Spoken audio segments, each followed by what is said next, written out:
friends, welcome to Kavish's Kitchen. இன்னைக்கு நம்ம வீடியோல என்ன பார்க்க போறோம் அப்படினா ரொம்ப சத்தான நாட்டுக்கோழி சூப், நாட்டுக்கோழி ரசம் அப்படினு சொல்லுவோம் இல்லையா. சோ அதுதான் நம்ம இன்னைக்கு வீடியோல பார்க்க போறோம். ஓகே, நீங்க நம்ம சேனலை ஃபர்ஸ்ட் டைம் பார்க்கறீங்க அப்படினா உடனே ரெட் கலர் பட்டனை subscribe பண்ணிக்கோங்க. கூட வர பெல் பட்டனை பிரஸ் பண்ணிக்கோங்க. சோ that நான் எப்பலாம் வீடியோஸ் பண்ணனும் உங்களுக்கு தவறாம நோட்டிஃபிகேஷன் வந்து சேரும். நீங்களும் மிஸ் பண்ணாம பார்க்கலாம். வாங்க வீடியோக்குள்ள போகலாம். ஓகே, இப்போ செய்ய ஸ்டார்ட் பண்ணிடலாம். ஒரு கடாய் எடுத்துக்கலாம். அந்த கடாயில் பார்த்தீங்கன்னா நல்லெண்ணெய் சேர்த்துக்கோங்க. நல்லெண்ணெய் மட்டும்தான் இந்த ரெசிபிக்கு ரொம்ப டேஸ்ட் கொடுக்கக்கூடியது. அதில் வந்து பார்த்தீங்கன்னா 1/2 ஸ்பூன் அளவுக்கு சோம்பும் 2 ஸ்பூன் அளவுக்கு சீரகமும் அதே 2 ஸ்பூன் அளவுக்கு மிளகும் சேர்த்துக்கலாம். சேர்த்துட்டு இதை ஃப்ரை பண்ணிக்கலாம். நான் இன்றைக்கி சிக்கன் பார்த்திங்க அப்படின்னா ஒரு 3/4 கிலோ அளவுக்கு எடுத்து வச்சுருக்கேன். அதுக்கு தகுந்த மாதிரியான அளவுகள் இது. ஸோ இது எல்லாத்தையும் சேர்த்துட்டு லேசாக பொரிஞ்சு வர வரைக்கும் அப்படியே எண்ணெயில் வதக்கி விடுங்க. இது கூட வந்து 3/4 கிலோ அளவுக்கு சிக்கன் எடுத்திருக்கோம் அப்படின்னா மினிமம் 1/2 கிலோ அளவுக்காவது சின்ன வெங்காயம் எடுத்துக்கணும். கண்டிப்பாக சின்ன வெங்காயம் எடுத்துட்டிங்க அப்படின்னா தான் இந்த ரெசிபிக்கு ரொம்ப நல்லாயிருக்கும். இது சத்தும் கூட. ஸோ இது சளிலாம் பிடிச்சிருக்குன்னா ரொம்பவே நல்லது. இது கூட ஒரு கைப்பிடி அளவுக்கு கருவேப்பிலை சேர்த்துக்கோங்க. வெங்காயம் வதங்கினதுக்கப்புறமா வெங்காயத்தை கூடவே கருவேப்பிலையும் சேர்த்து இந்த அளவுக்கு வதக்கி எடுத்துக்கோங்க. இங்கே பாருங்கள், அந்த தோல் எல்லாமே நல்லா வந்து தோல் எல்லாமே நல்லா சுருண்டு வர வரைக்கும் பாருங்கள், இந்த அளவுக்கு நல்லா வதக்கி எடுத்துக்கலாம்.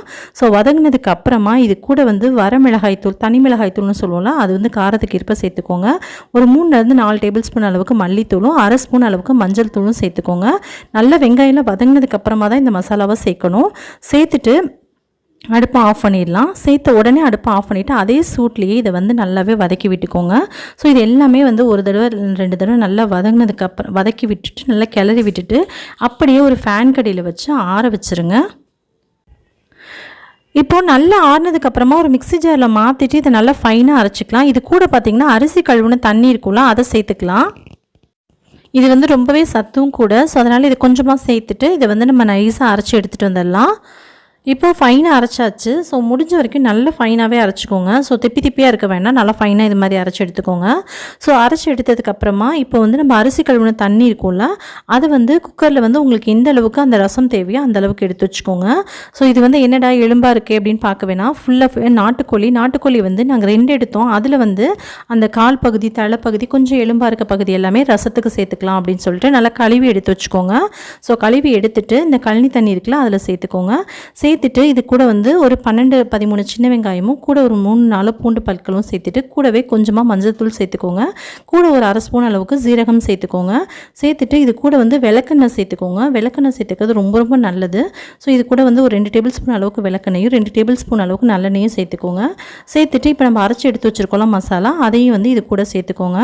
சேர்த்துட்டு நம்ம ரசம் வந்து எந்த அளவுக்கு உங்களுக்கு திக்கான கன்சிஸ்டன்சிக்கு வேணுமா, இல்லை வந்து கொஞ்சம் தண்ணி மாதிரியான கன்சிஸ்டன்சிக்கு வேணுமா அப்படின்றத நீங்கள் பார்த்து வச்சுக்கோங்க. ஸோ நான் வந்து கொஞ்சம் தண்ணி மாதிரி இருந்தால் தான் நல்லாயிருக்கும் அப்படின்ற மாதிரி தான் நான் வச்சுருக்கேன். இப்போ இதை சேர்த்துட்டு நம்ம மிக்ஸி ஜாரை கழுவிட்டு தண்ணி சேர்த்துக்கலாம். கூடவே நமக்கு தேவையான அளவுக்கு தண்ணியையும் சேர்த்துக்கலாம். இப்போ இதை நல்லா கலந்து விட்டுக்கலாம். நல்லா கலந்து விட்டுட்டு தேவையான அளவுக்கு தண்ணி சேர்த்துக்கலாம்.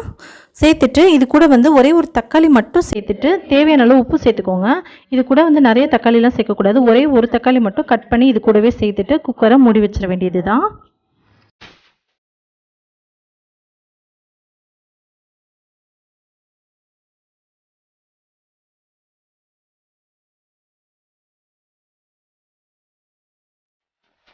ஓகே, இப்போ ஒரு 5 விசிலுக்கு அப்புறம் இப்போ வந்து விசிலாம் நல்லா ஆஃப் ஆனதுக்கப்புறமா குக்கரை ஓப்பன் பண்ணி பார்க்கலாம்.